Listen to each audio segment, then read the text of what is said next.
Ruth Steller, and I am the president of the League of Women Voters of Colorado, our statewide organization.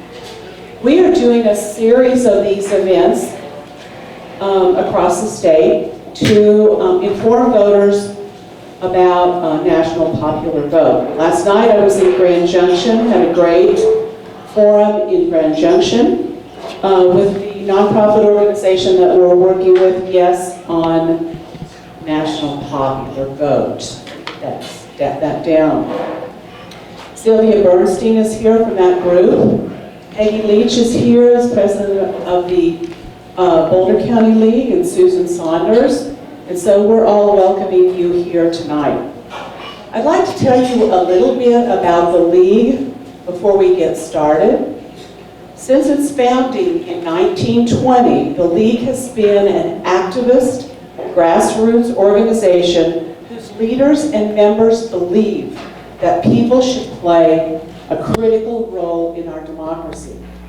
The League is in all 50 states, we're in 700 communities across the country, and we have 16 local leagues in Colorado.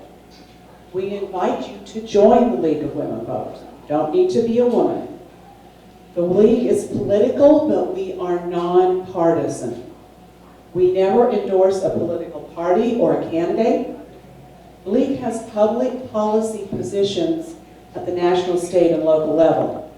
Throughout the years, the League has continued its dual purposes of education and advocacy, engaging in studies on representative government, natural resources, social policy, and international relations. The League never speaks unless we have conducted a research study and our members have come to a consensus on a position. We then arrive at a position and we use this for education and advocacy. Such a position on national popular vote is why we are here tonight. In 1970, a mere 49 years ago, yes, I said 49 years ago, the League of Women Voters said, our position is that the direct popular vote method for electing the president and vice president is essential to representative government. Yeah, 49 years ago.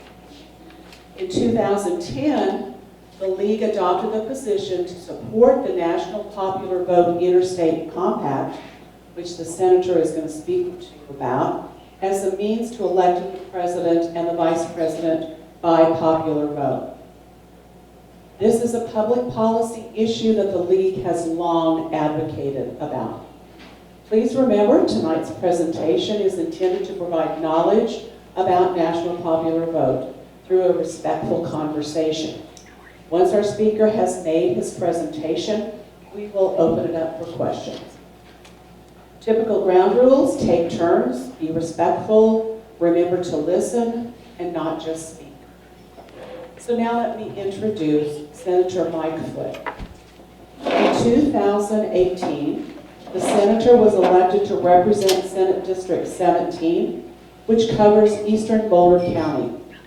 He currently serves as chair of the State Veterans and Military Affairs Committee and is a member of the Appropriations Committee, Transportation and Energy Committee, and the Committee on Legal Services. He formerly served 6 years in the Colorado House of Representatives. Prior to his time as a legislator, Senator Foote was Deputy District Attorney in Durango and in Boulder.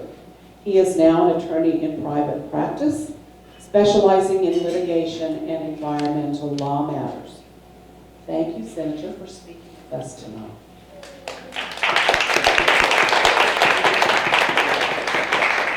Thank you, Ruth. Thank you all.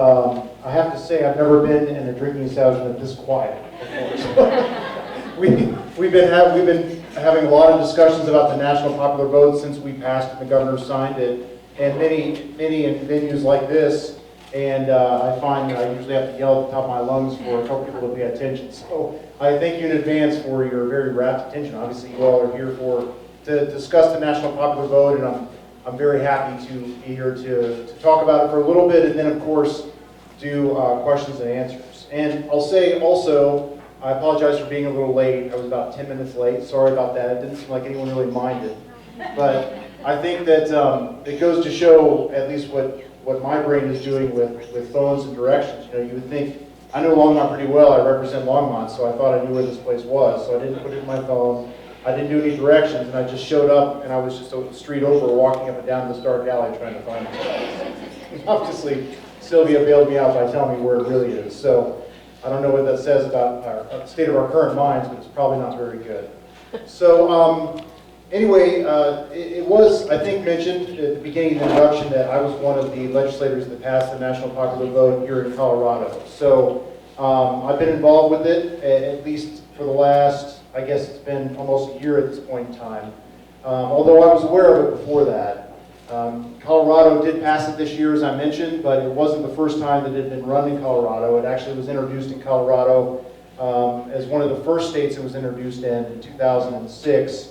And then again, I think in 2009 and then in 2017. So this last year we introduced it, and then it ended up passing. It was signed by the governor, and we can get into a little bit more details about where we are and why you will be seeing it on your ballot in 2020 here in a couple minutes. But before I get there, I want to start off with a little bit of a factoid for you to chew on as we go through a little bit about the national popular vote. And as you can see, I don't have a PowerPoint.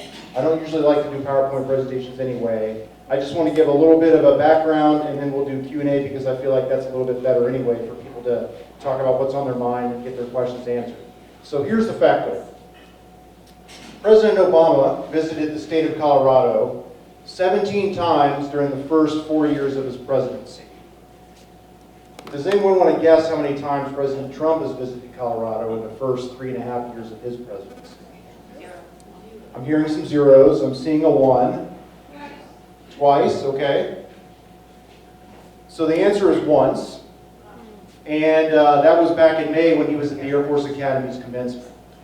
And then I'll also give you another little factoid. President Trump has done, I think at this point, 80 campaign rallies for 2020.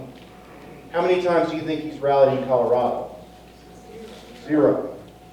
So, do you think that's because Colorado is not as cool as it was for the last 4 years when President Obama visited? Think about that for a couple minutes and we'll come back to it. So the National Popular Vote Interstate Compact. As I said, Colorado is a member of the National Popular Vote Interstate Compact. There's a 1,000-page book that's been written on the National Popular Vote. I'm not going to read it to you. You can read it yourself if you want. I've read it. It's very interesting. So there's a lot of words written about it, but really what it comes down to is a very straightforward concept. One person, one vote. Every vote should matter in the state of Colorado and everywhere around the country, no matter where the voter lives, no matter what the election. Every vote is equal. Now, this should sound familiar to you because this is how we conduct all of our other elections.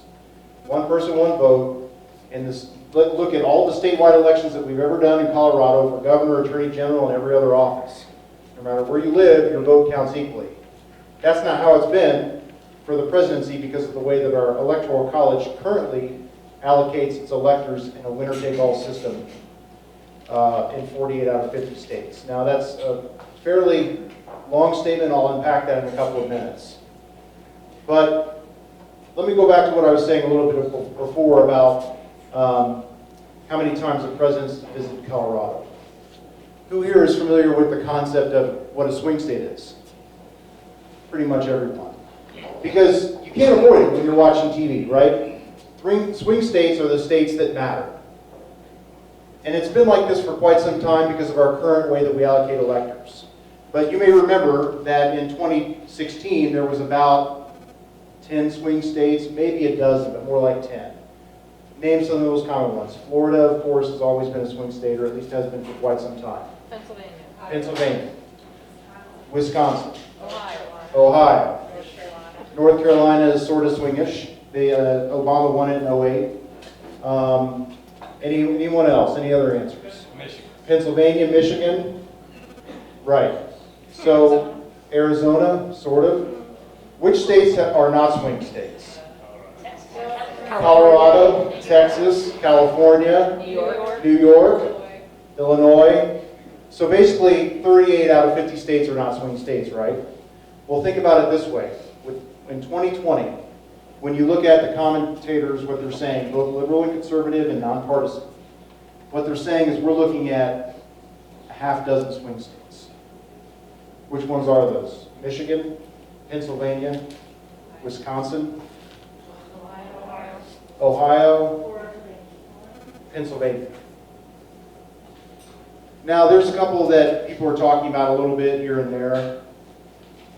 Minnesota, Arizona, Georgia, North Carolina, Virginia maybe. But that's about it. Now, you notice the list that I just threw out there. What state does it not include? Colorado. We've been a swing state for some time. Typically, the swing states that exist for about 3 cycles. So if you want to go back and think about back in the day, California was actually a swing state quite some time ago. It was a swing state in the 80s and early 90s. It's not a swing state anymore, of course. Missouri was a swing state all the way up until about 2012. Iowa was a swing state really until 2016, maybe 2012. Ohio seems to be trending out of the swing state. Colorado is trending out of the swing state status. There's no commentator that I've seen that thinks that Colorado will be up for grabs in 2020. So why does this matter? Because if you live in a swing state, life is pretty good. Presidential candidates come to visit you. They may even come to your door. Think about how many times the presidential candidates and vice presidential candidates visited Ohio this last time, or Florida. They care about what you think as a voter. They want you to vote. If you're not in a swing state, like 40 states or so, this next time around, it doesn't matter. It doesn't matter, because they know how your state's going to vote. They know that the state's either going to vote Republican or it's going to vote Democrat. They just know that. So the presidential candidates in the general election don't care about those states. They don't try to appeal to those voters. They don't spend any money in those states, which actually might be kind of a relief because you don't have to watch all those commercials. But the bottom line is they don't really care about how you're going to vote. So this is a problem for a lot of reasons. Number one, turnout. In swing states, turnout is typically about 15 points higher than non-swing states. Does anyone want to guess how high the turnout was in the state of Texas for the presidential election in 2016? Yes, ma'am. Less than 59% statewide. That's true. Anyone want to be more exact? 42%. Someone said 42%? It's 43%. In Texas? In Texas. 43% of the people in Texas voted for president in 2016. So why do you think that is? Their vote they don't really think that it matters. Because the people in Texas in 2016 knew that their state was going to go red. California, does anyone want to guess what the voter turnout was in California, if you use a blue state example? 45%? 35? 47%. Hawaii, another blue state, was 38%. 38% for the presidential candidate for the presidential election in 2016. So, from a bigger picture, and the reason why I have been so involved with the national popular vote and why I care so much about it and believe so much in it is because I think it helps to address one of the main problems that we have in our politics today, which is that people don't think that their voice matters. Now, there's other reasons for it too. The obscene amount of money in politics is a big reason. Does the middle class or the donor class matter more to most candidates? What about gerrymandering? That matters because people are in or out of a particular district. The candidates themselves, like even myself, I'm not running this next time around, but when I was running, our district was so blue that the only thing I had to care about is a primary opponent, not a general opponent. And it's like that for congressional seats almost most of the way across the country. And then third, the way we elect our president. The way we elect our president means that at least 40 states are completely left out of the equation. Now, you probably know I'm a Democrat, but I'm going to quote a Republican. Maybe the only time I'll quote this particular Republican, Scott Walker. He said in 2015 when he was running for president, remember Scott Walker was the governor of Wisconsin, a swing state? Someone asked him, how are you going to win? You're down in the polls, how are you going to win? And he said, look, the nation as a whole is not going to elect our next president. 12 states are going to elect our president. That means the other 38 states he didn't care about, as well as the other candidates. So we have this issue with, number one, people don't think that their voice matters, that their vote matters. And in most states, that's actually true in the current system that we have. So they can't help but think that, and it's true. And number two, it also has policy implications. If you're running for president and you want to win, then the people that you're going to try to appeal to in these half a dozen swing states are going to probably have a little bit different policy priorities than the rest of the people in the 38 states. And then, if you happen to win and you want to win re-election, then you continue to do the same thing, but you have the power of government and the policies of the government behind you.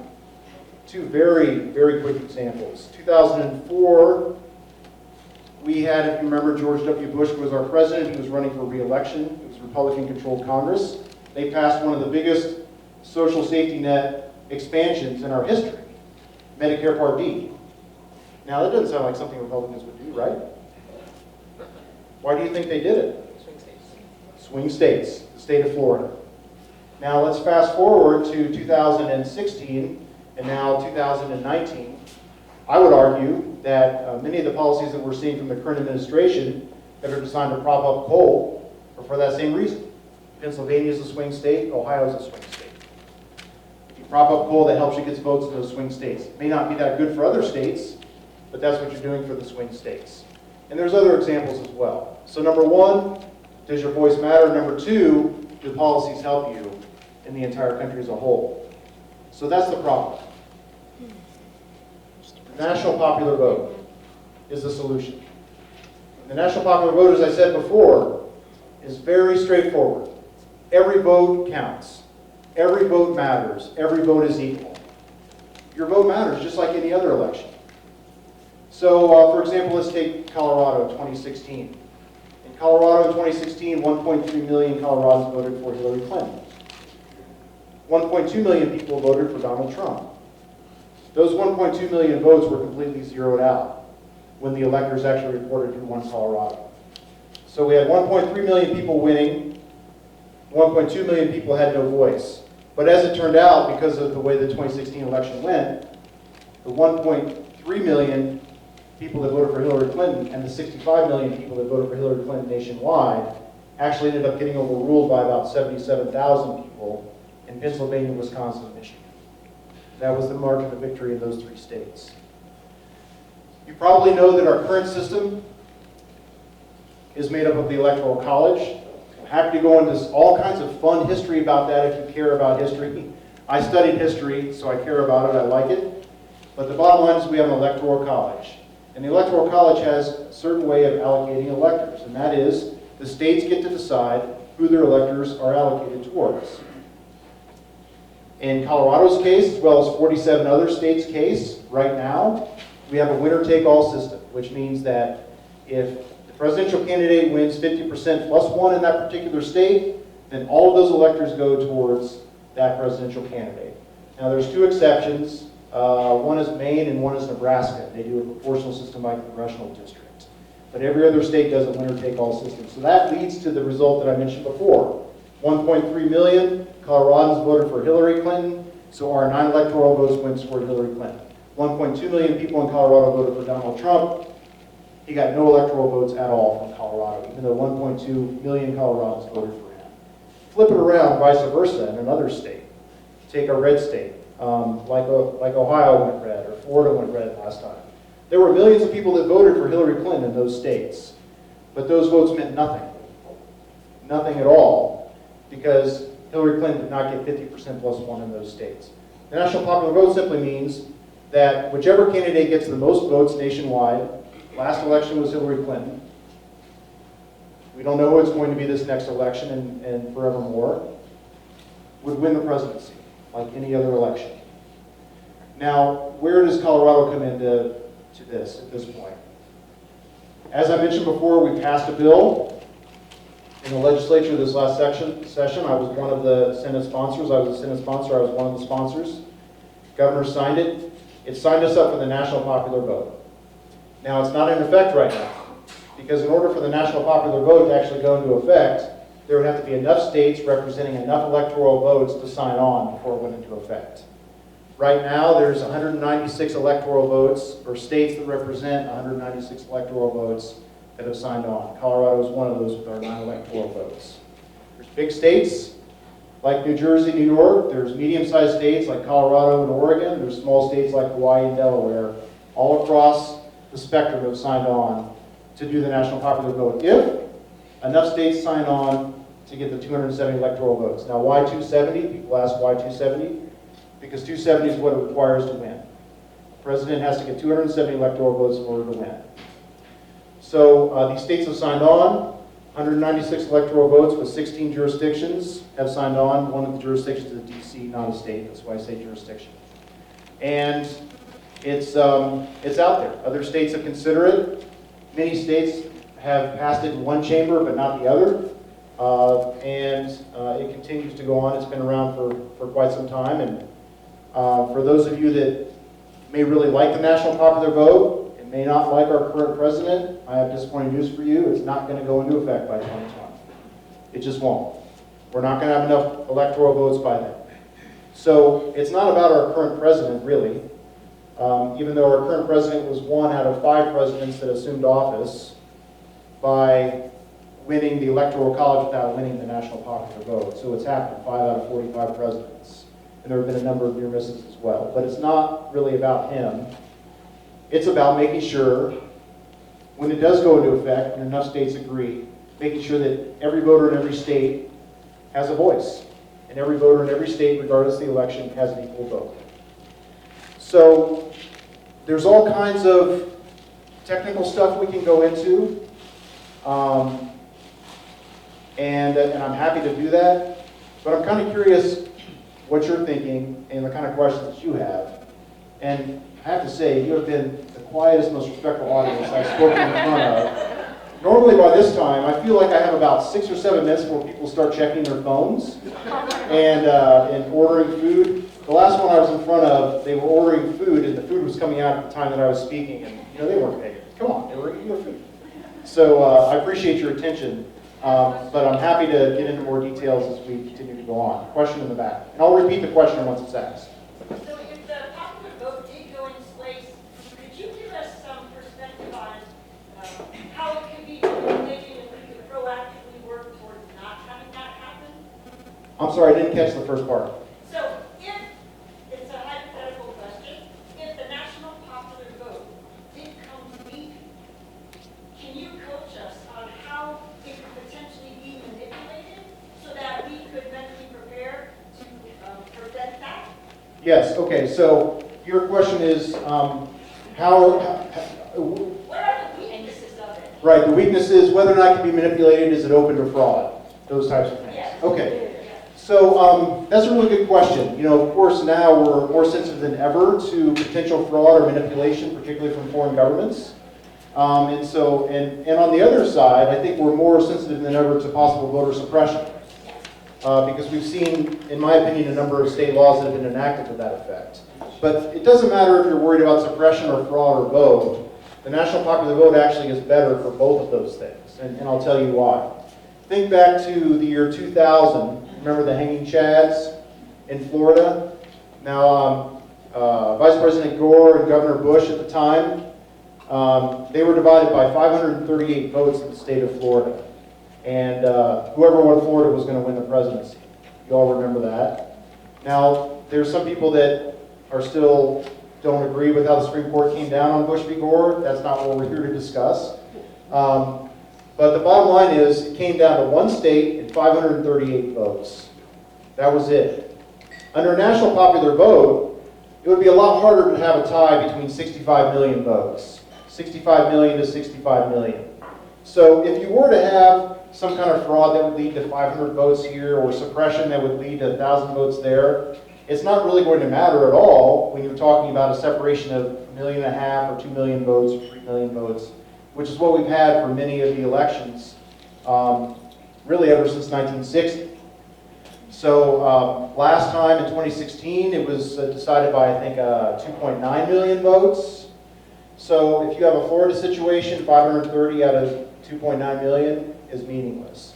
It's not going to be nearly the same kind of risk-reward type of calculation if you're a foreign power that wants to interfere, or if you want to stuff the ballot box in a particular swing state. Doesn't matter under a national popular vote. It just won't matter. That's not to say that you should still cheat, but it's just not going to matter. Yes, ma'am, then we'll get to you. What's going to happen if the national popular vote becomes endemic and the electoral college goes away when you have a very hotly contested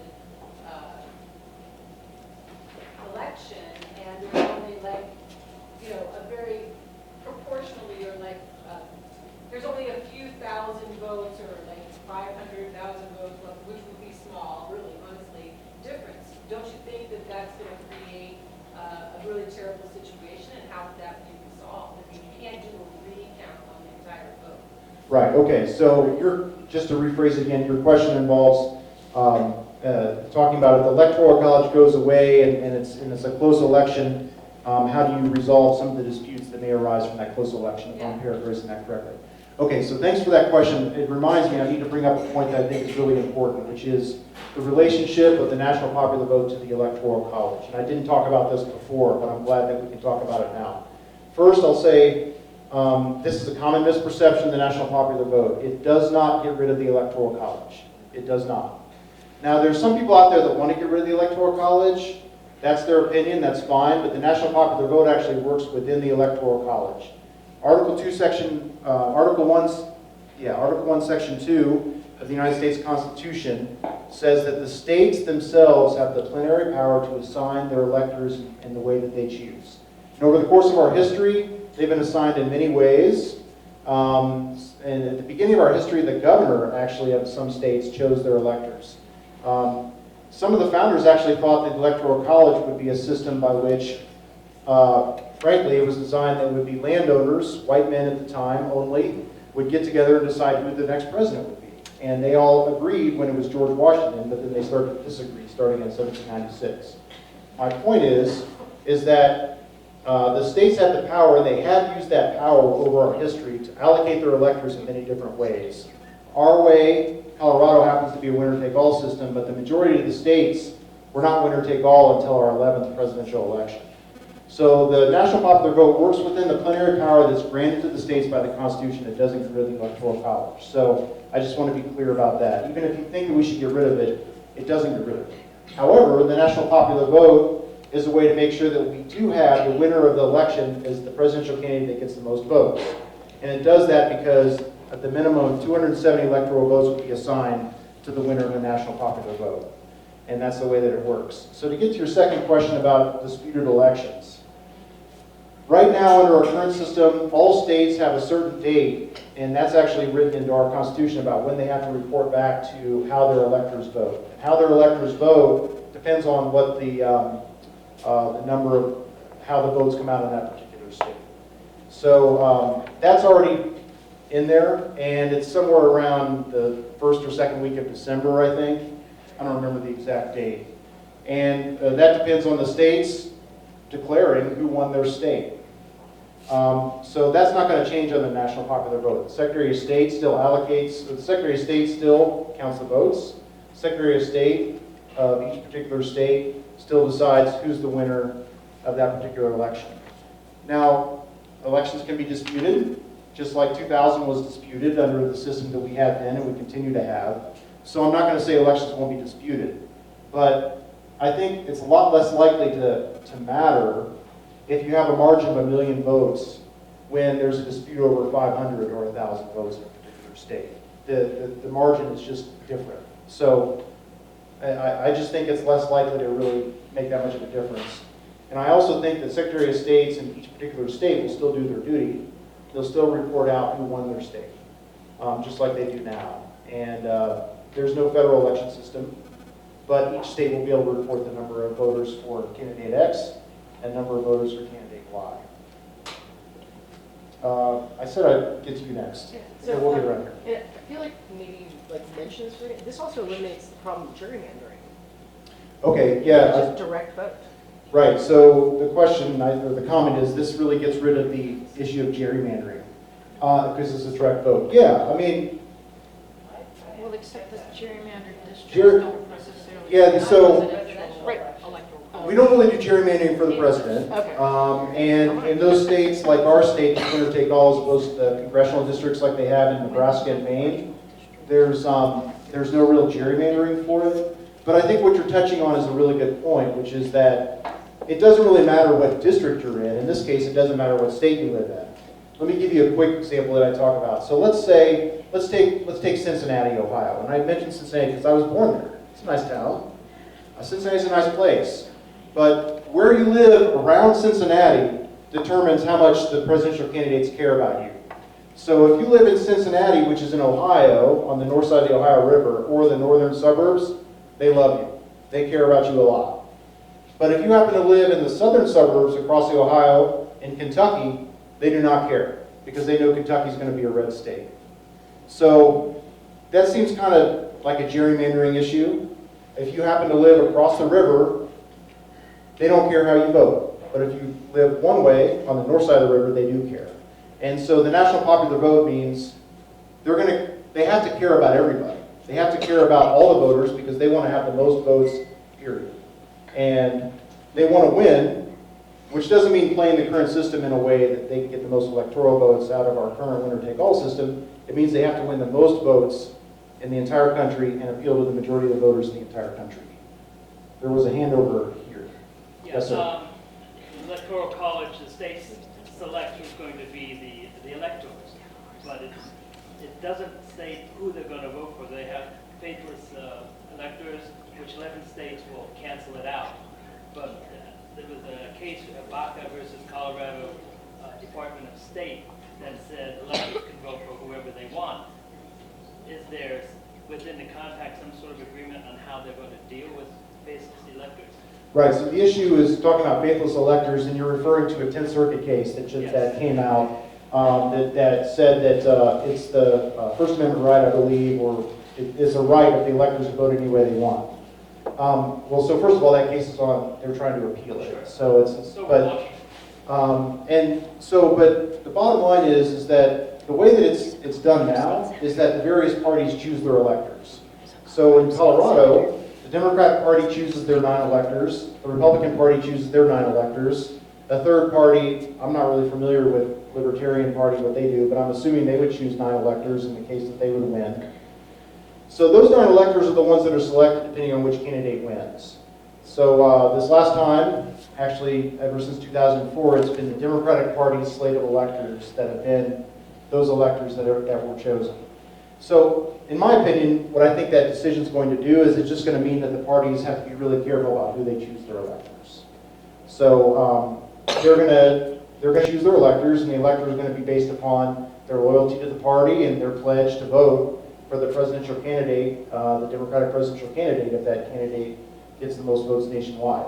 That's how it works. So I think it has an effect a little bit as far as how the parties choose their electors, but I don't think it has much more effect than that. And that's even assuming that the decision stands, which we don't know what the Supreme Court will do with it, if they even take it. Yeah. Jeff. Mike, it seems to me that right now the second biggest threat to NDP are those folks who are saying, let's have an amendment to the Constitution. Obviously, if you're for the national popular vote, you'd even be more for an amendment. But practically speaking, it is never going to happen in this lifetime. And my concern is that candidates such as Elizabeth Warren and Pete Buttigieg are wasting energy by trying to say, let's get rid, let's have the amendment. How do we convince those folks to shut up?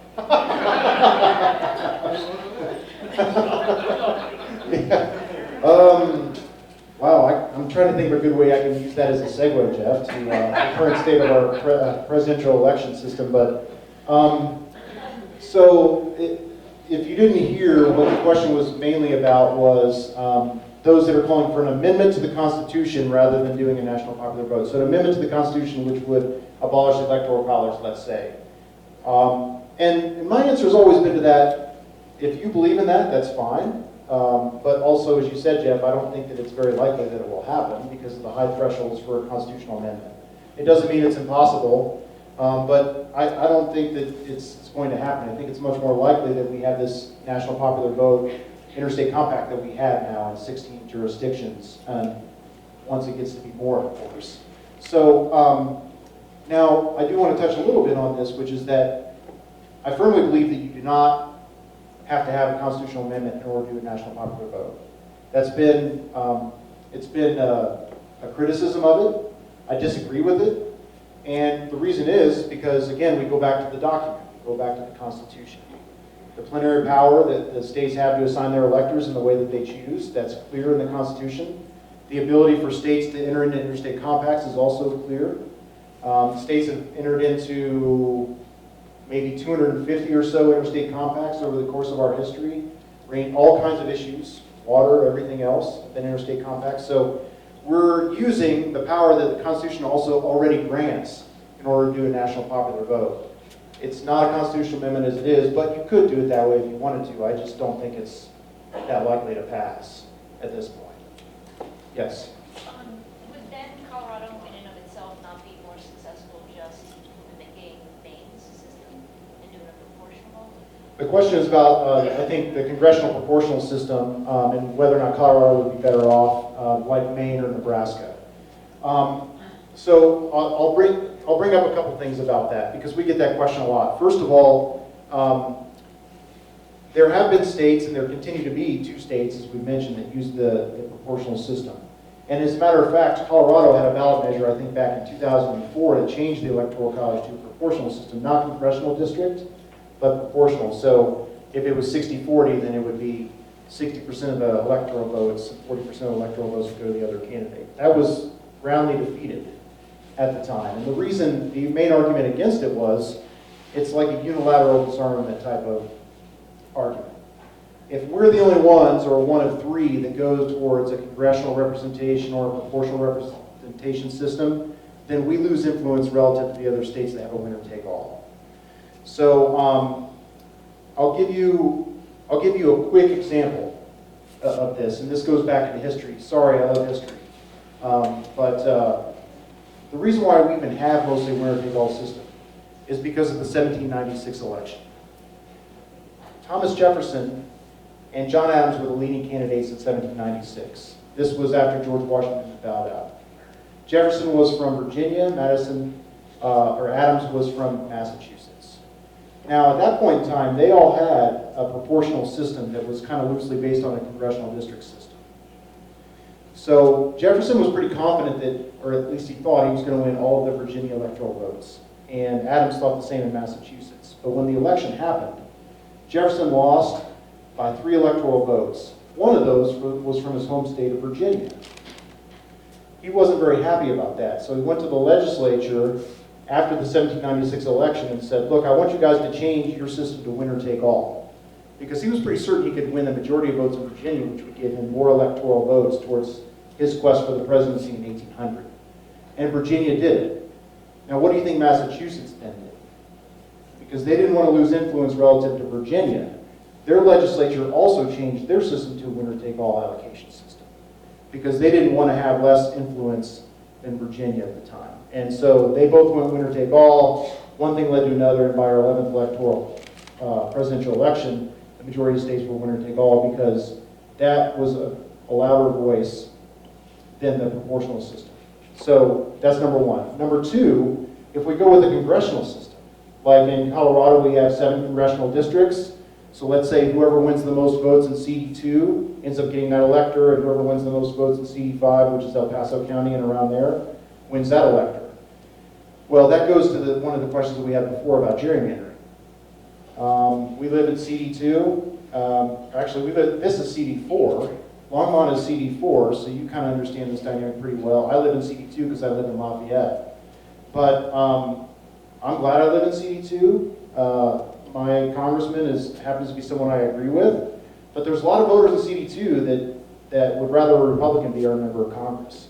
But their vote doesn't really matter, and it wouldn't matter if we did a proportional system based on congressional districts anyway. So the only way that we can get to one person, one vote, every vote being equal, is making sure that we don't divide it up in districts or states, but just nationwide. every vote will count in that way, as opposed to the way that we would do it if it were by congressional districts. Question? You're getting pointed to. You're getting nominated. I know. You answered about half of it, so I have to reparse. Okay, we'll come back.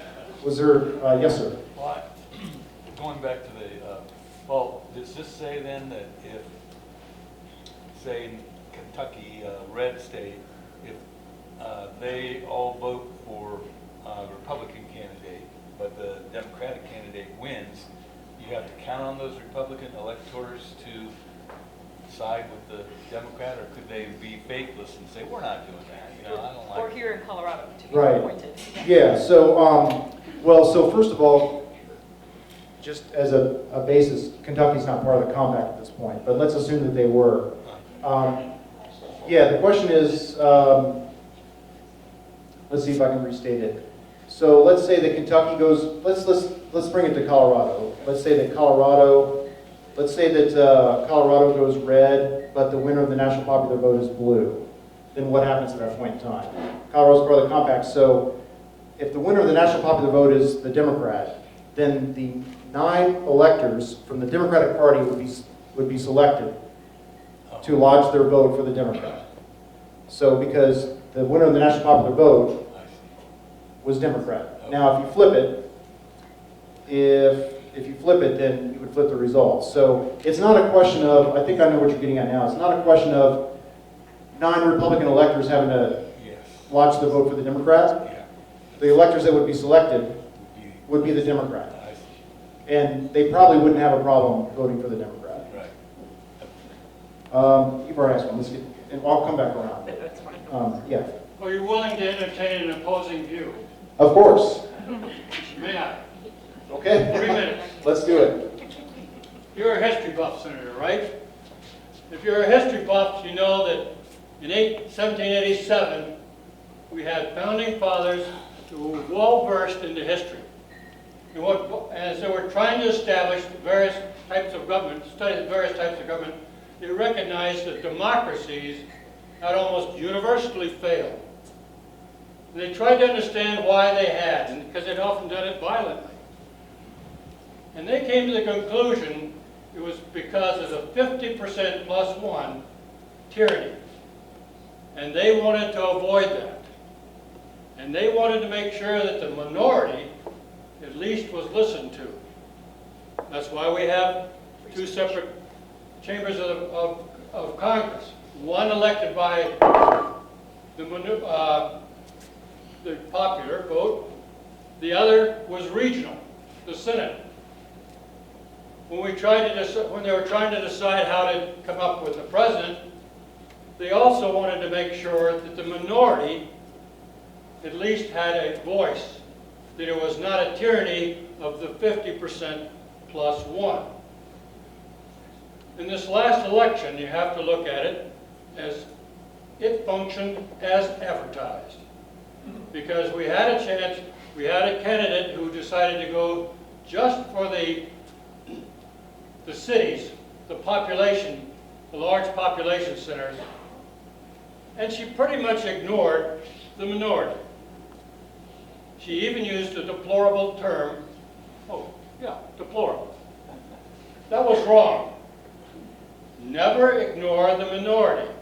It has held us together for many years. And I think if we try to change this system, which has worked for 250 years, we do it at our own peril. And I'd like to, since you're a history buff, I'd like you to tell me if you think I'm way off the wall, or maybe I have a point. Okay, so yeah, thank you for your view. I mean, look, this is, it's not, there's strongly held views on both sides, so I appreciate your view on it. Let me tell you why I disagree. So first of all, if you look back to our history, in particular the Constitutional Convention of 1787, what was said or what wasn't said, the documents that came out of that, there was no mention whatsoever that the Electoral College would be used to protect against the tyranny of the majority. What the founders did, though, is they wanted to make sure that there were a number of checks. For example, the bicameral legislature, the Senate has 2 senators from each state regardless of size. Federalism is another one. the branches of government with Supreme Court, legislature, and the executive branch. They put all those things into place to address some of the issues that you talked about. But it never once during the Constitutional Convention or writings that came out of our founders never once mentioned that the Electoral College was meant to be a check against that. And if it was, it's doing a pretty poor job, particularly in small states. Think about it now. It's not about the presidential candidate going to big states or medium-sized states or small states. The presidential candidate goes to swing states as opposed to non-swing states. The presidential candidate doesn't care what voters in North Dakota think.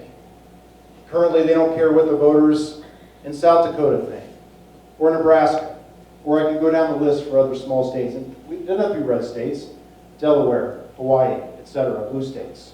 So it's not about big states versus small states. It's not about majority versus minority. It's about swing states versus non-swing states, which is unfortunately how our system has gone into it. So, as I mentioned before, the system actually, from the viewpoint of the founders, or at least some of the founders, was designed to be sort of like how how the Catholics elect the Pope.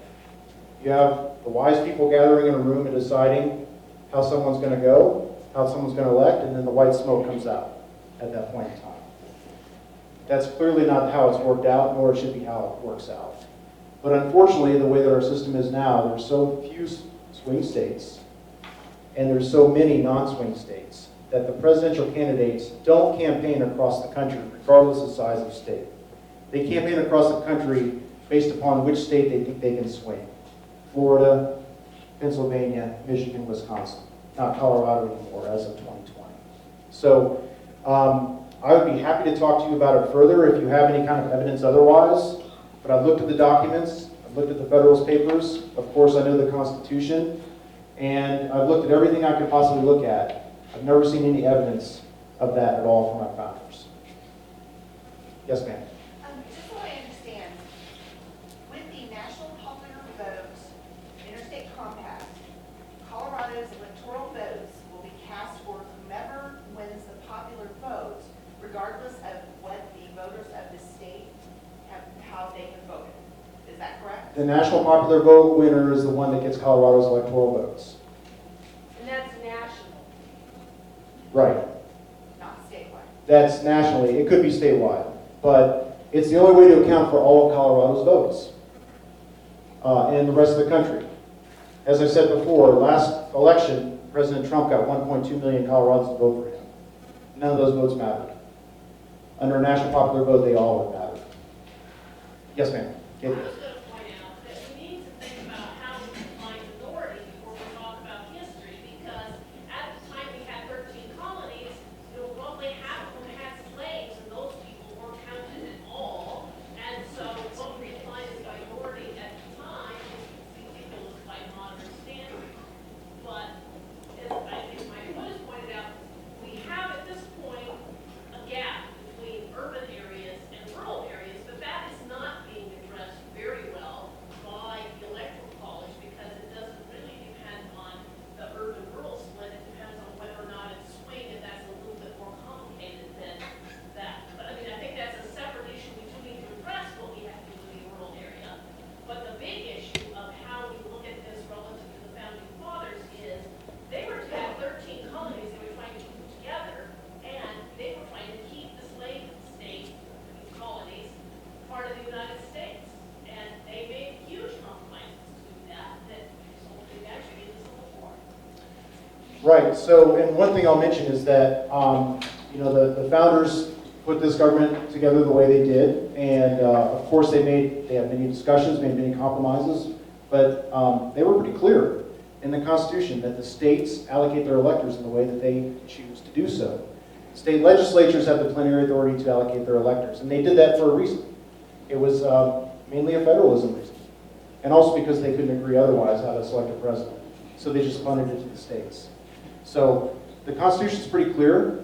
Of course, through my duties as a prosecutor as well as a state legislator, I've been sworn to uphold the Constitution numerous times, and if I had any doubts, I would be doing this.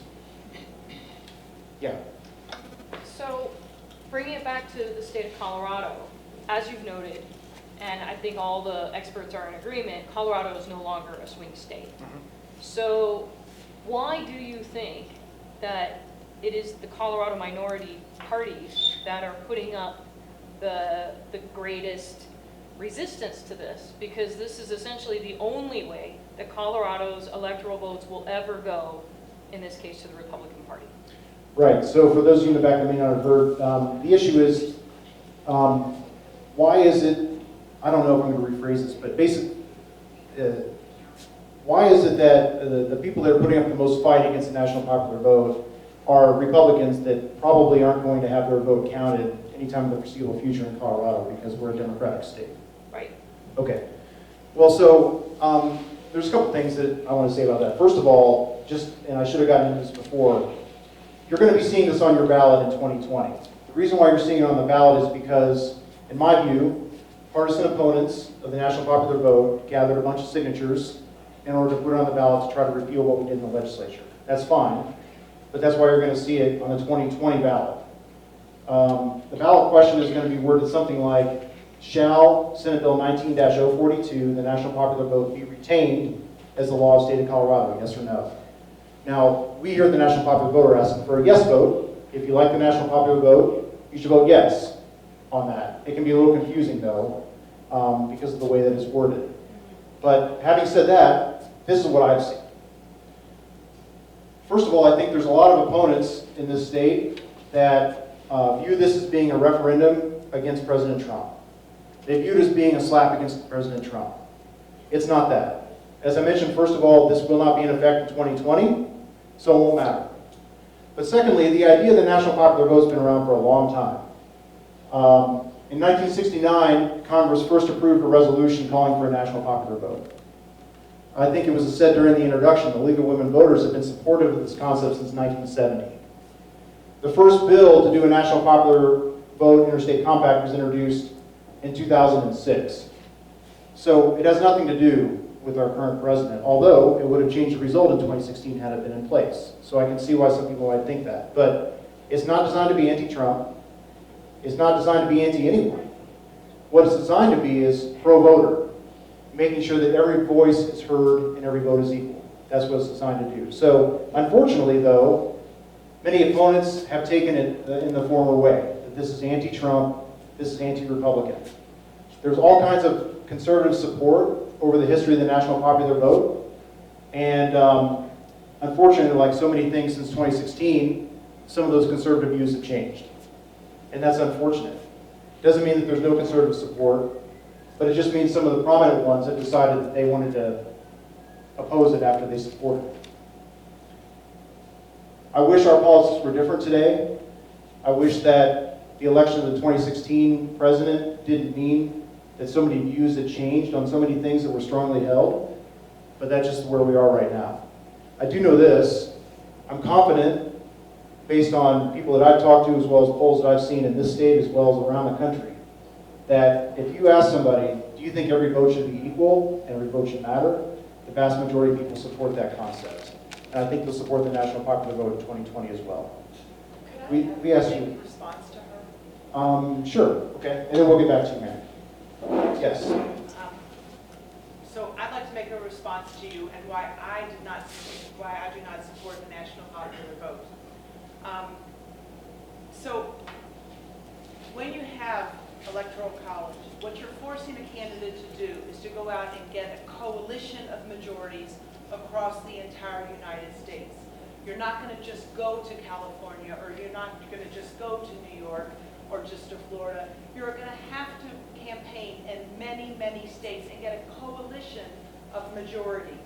So therefore, it gives you a better chance to have a voice, because I, as an individual, only am competing against the other voters in Colorado as opposed to all the other ones across the United States. But that's not how the system works. Like Well, you said, they're not going to California now. They're not going to New York now. They're only going to Pennsylvania, Ohio, and Florida. But that's, All the but that's statistics are because there. that's the way the rules were written. And so the people playing by the rules found that that was the best way to do it. My concern is that if we go to national popular vote, we'll never see a presidential candidate come to Colorado, and neither will 38 other states. You won't anyway. When you know that there's 11 million, there's more population in the single county of Los Angeles than in 39 other states, where do you think those presidential candidates are going to be spending their time? There's 11 million people living in Los Angeles County. And 40% of them voted Republican in the last election, and none of those votes counted. But I mean, so to a certain extent, 63 million didn't count. If you're gonna add it up that way, 63 million people who voted for excuse me, it's the opposite. 65 million who voted for Hillary Clinton didn't count. If you call losing not counting, then yeah. But those were the way the rules were written. If they were written differently, you would find that people campaign differently. They look at the rules and they pay attention to the rules. But that's exactly what we want to happen. We want them to campaign differently because coal is not a national issue, but it became a national issue in 2016 because of where the swing states are. I just think, I'll finish up and just say, my opinion is that we'll never see a presidential candidate coming to Colorado, Republican or Democrat, if we go to national popular vote. They'll spend their time in about 5 or 6 states. So I'll say a couple things. First of all, in 2016, 95% of the presidential visits in the general went towards 12 swing states. And that's the way the current system works. Swing states get the attention and non-swing states don't. So if you live in South Dakota or Wyoming or Utah, you're not going to get a visit. You just won't. Because the game is to win the election. And so the way that you win the election in the national popular vote is you appeal to the most number of voters nationwide.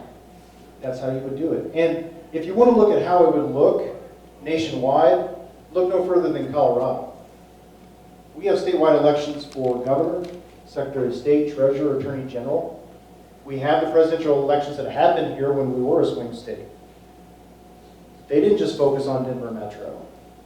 In fact, in this last election, President Trump had more field offices outside of Denver Metro than he had in Denver Metro. Hillary Clinton had about 60% of her field offices in Denver Metro and 40% outside of Denver Metro. Your successful candidates in the state of Colorado, including the presidential candidates, but our statewide candidates like governor, attorney general, and so forth, don't just stay in the metro areas because they know that they do, they will lose. As was mentioned over here, people bring up the Los Angeles County example a lot. And it would be meaningful or more meaningful if all those people in Los Angeles County voted one way. If everybody in Texas voted one way, that would matter. But they don't. Let's look at it nationwide again. Another little factor that I'll throw out. Since 1924, there have been 828 million individual votes for president for the Republican. 828 million for the Republican. Does anyone want to guess how many have been for the Democrats since then? 828 million. 828 million. Look at how, when you compare the rural areas and the urban areas now and the suburban areas. The rural areas make up about 1/6 of our population.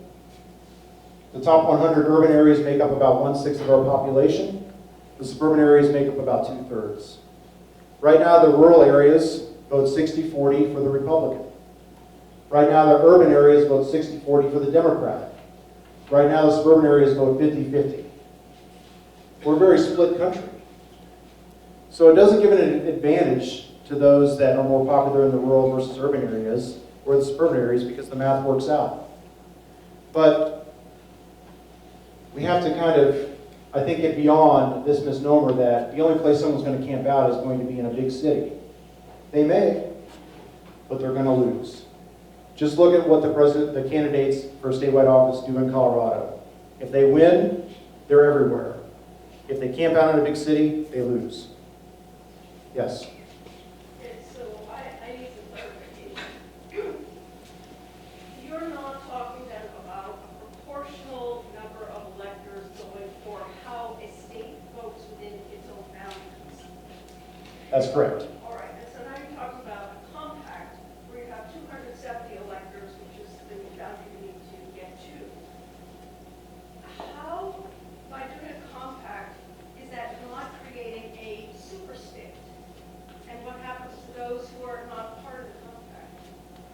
Right, that's a good question. What happens to the states that aren't part of the compact? Their voters still count. Even if those electors don't necessarily matter as much, the voters still count. So let's say that we have this compact that goes into place in 2024. And let's say that Texas is not part of it. Okay, like Colorado is and other states are. Texas voters will vote the way they vote, and their votes will be counted as to who wins the most votes nationwide. So their votes will matter just like every other state, even if their electors aren't in the compact. So if their electors aren't in the compact, they're going to vote for who they want to vote for, but it won't matter because they won't be part of the 270 majority. But their voters, most importantly, this is the most important thing, their voters will still matter because those vote counts will go towards the national total, which will determine who ends up being president. So they still have their own electors in the old system? Yes. So I still don't see how they count once you get to 270. Right, so it's not about the electors, it's about the voters. Right, so just keep that in mind. And and I said this at the beginning, the bottom line concept, the big picture concept here is the most votes for president wins. Just like any statewide election, or any election really that we do. So whichever candidate, I'm sorry? How do we continue that to, I guess, does the electoral system then become a sham? I mean, just fine with me, but still.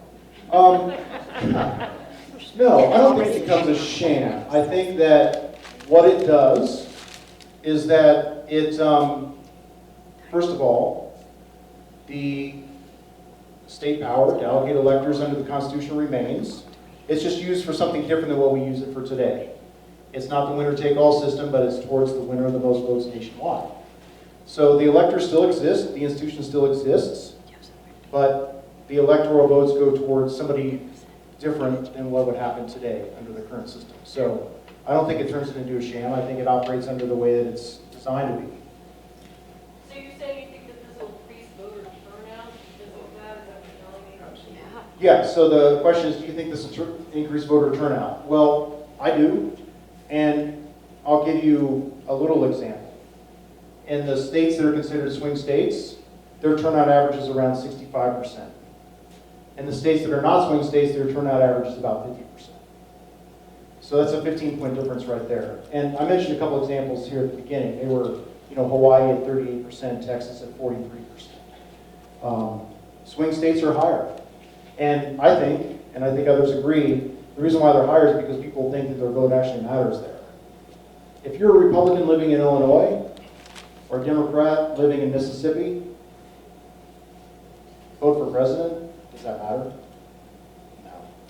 Have the same thing happen in the states that no longer, in the smaller states, that their voter turnout, where now it may be up, is going to go down. I mean, I see what you're saying, the correlation, but I'm just saying that when they feel like it's useless, because all they're doing is going to the coast and a few other states, those states are all going to lose their voter turnout. Well, I respect your opinion, I just don't agree with it, and here's why. Under our current system, the small states, most of them don't matter now. If you live in a small state like North Dakota, South Dakota, Hawaii, Delaware, it doesn't matter. It just doesn't. So, but... Actually, they really matter. I think they really matter. Well, the voters don't seem to think so, because their voter turnout is low. But under national popular vote, everyone matters equally. A vote in Oregon means the same as a vote in Colorado, which means the same as a vote in North Dakota.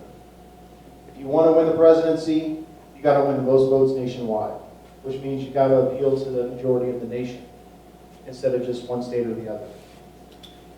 Yes, sir. What's the strategy for getting to the 75?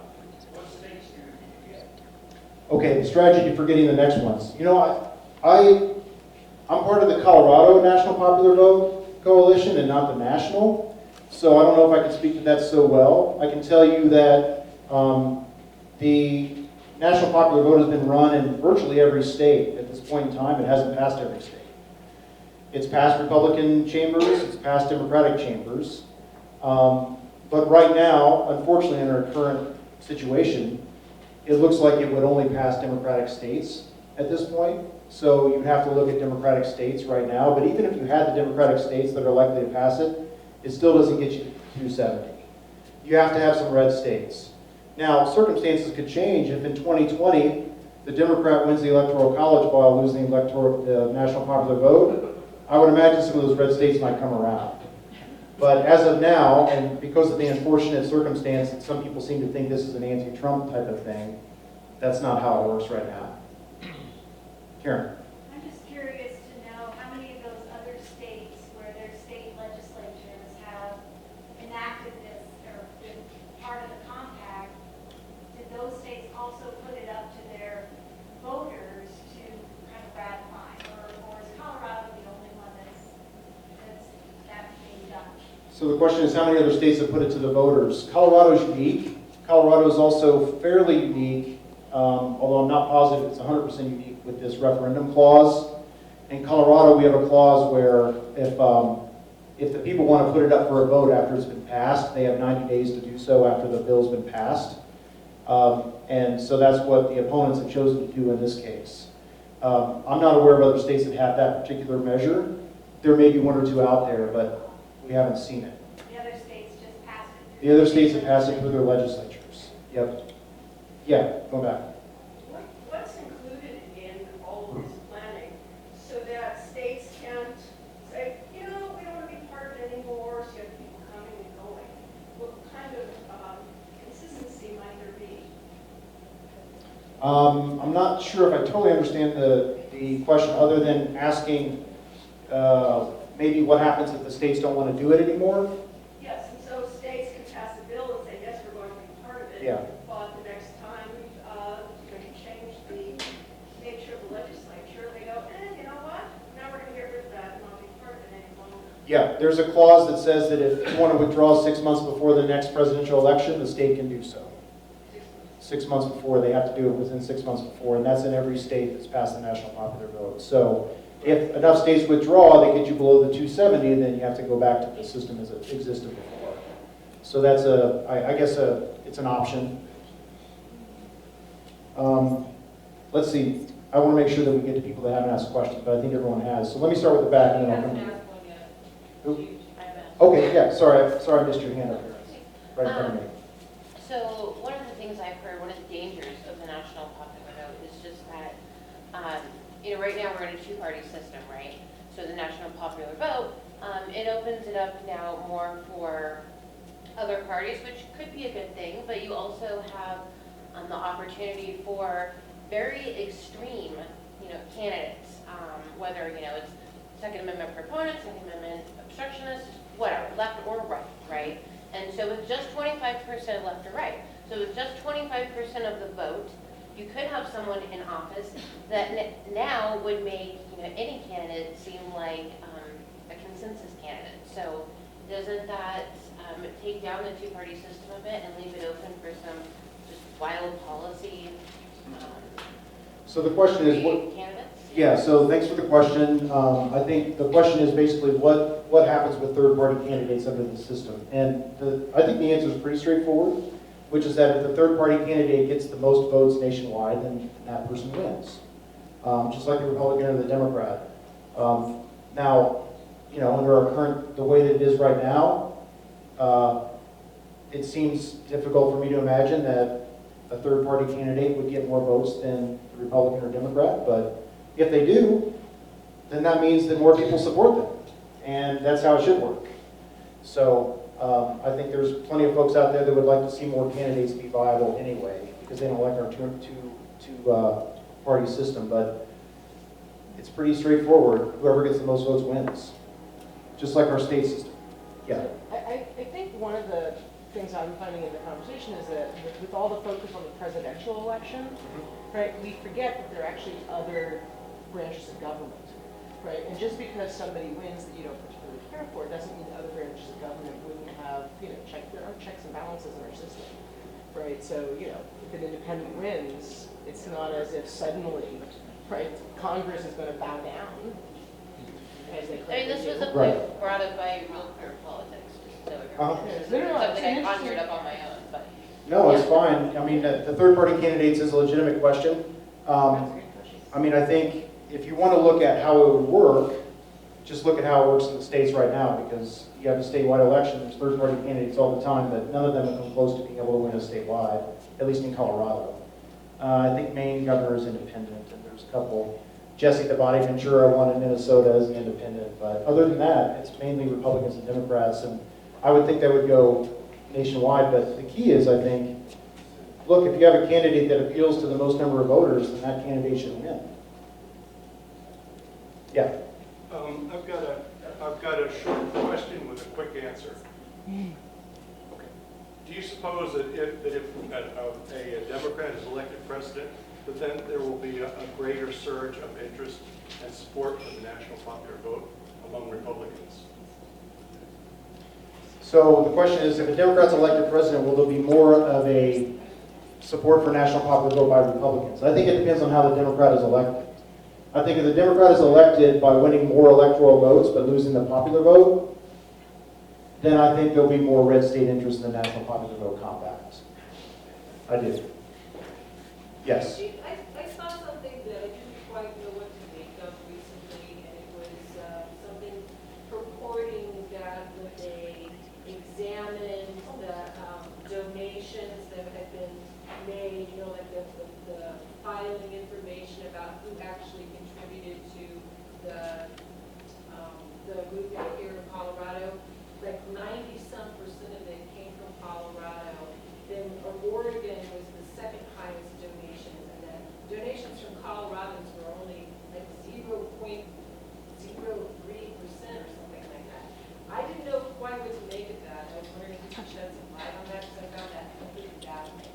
Right, so a couple things. We're in the first phases of the election. It's not going to be on the ballot until 2020. So I think that there's going to be a lot of donors nationwide on this because there's nationwide interest in the national popular vote. There's going to be donors from California. There's going to be lots of donors from Colorado. They're going to be all around. Now, one thing that I do want to point out is that we've actually disclosed the donors and not used the dark money loophole unlike the opponents. They're hiding some of their donors through dark money. But we think that many of them are coming from Oklahoma. So it kind of works both ways, unfortunately. But the bottom line is that here in Colorado, we think the national popular vote is popular. And there's going to be plenty of people that are going to be supporting it. Donations or with their votes or volunteering, which we hope that you will as well. I think we can probably take one more and then I'm getting the cane that you yanked off the stage here. So, sir, you get the last one. Why does this not apply in 2020 if you have 196? Those states could be in it, right? You got to have the 270? Yes. The question is, right now, since we have 196 electoral votes represented, does it go into effect? And the answer is no, for a couple of reasons. First, it's written in a way that it only goes into effect when there's 270. And secondly, it wouldn't matter anyway because you have to have 270 to win. So you have to have your 270 before the national popular vote goes into effect. So I really appreciate your time and your questions. I'm happy to take more, I guess, as we wrap up. But one thing I'll say real quick is just a little pitch for your help. If you are supporting the national popular vote, we can definitely use your help because, as we mentioned before, it's going to be on the ballot. They're going to try to repeal it in 2020. Sylvia in the back has got a piece of paper that probably has some sign-ups on it. Sign up for our Newsletters, anything that you can do will be really helpful. We're going to need your help to get this across the finish line. Actually, it's already across the finish line. We're going to need your help to make sure it's not disqualified before getting to the finish line. I guess maybe a better way to put it. So thanks a lot for your time, and of course, I appreciate your interest and happy to take more questions offline. Thank you.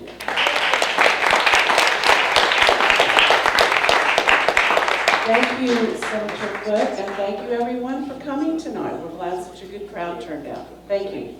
Thank you.